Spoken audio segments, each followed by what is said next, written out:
Right now we interact with computers in a very unnatural sort of 2D way. And we're trying to create these 3D objects using a variety of 2D tools. And it doesn't feel natural, it doesn't feel normal the way you should do things. So we started playing around with the idea and using a few of the things that are available out there, such as the Leap Motion and Siemens NX, which is what we used to design the rocket. And we wrote some code to integrate the two. And we started off with what you see here, which is a wireframe of the Merlin rocket engine. And what I can do is I can go and grab it, and I can rotate it in multiple dimensions. And then what I can do is I can put another hand in there, and I can zoom, or I can zoom in and out on the wireframe. And then I can also translate it. So I can move it around the screen, and then zoom and translate. And this is what we started off with a few months ago. And then you can also spin it, and then catch it. So this is kind of a fun way to interface with what is really a very complex model.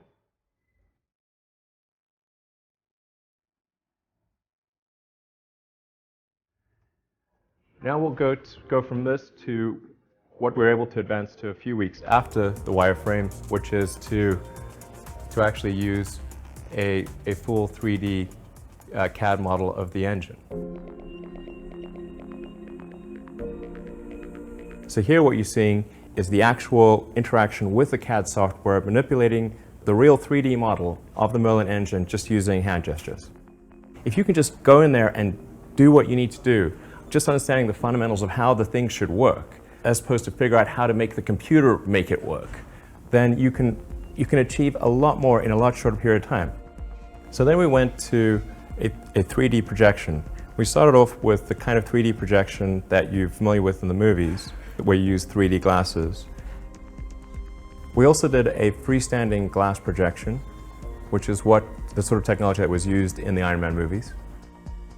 And then finally we used the Oculus Rift, which is immersive virtual reality that actually tracks your head position, and you really are moving around the object. It feels like it's right there in front of you.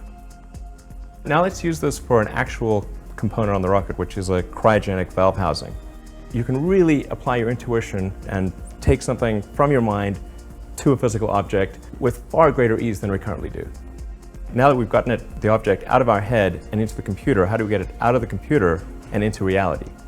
So we're actually going to print this with a 3D laser metal printer. So the way that the 3D printer works is it lays down fine particles of either titanium or Inconel, and then it goes over it with a laser and melts those tiny particles onto the prior layer. So it builds it up like just layer by layer.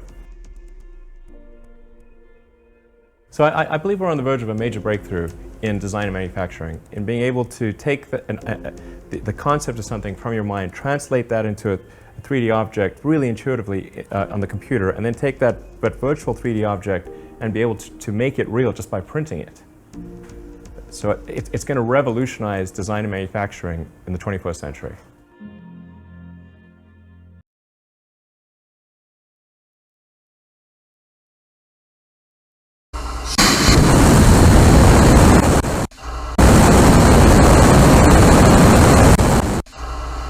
Perhaps the whole vehicle, but maybe who knows how the design will evolve over time. Maybe there's some sort of structure that ends up doing that, or maybe the Raptor is just reliable enough that that's not a concern.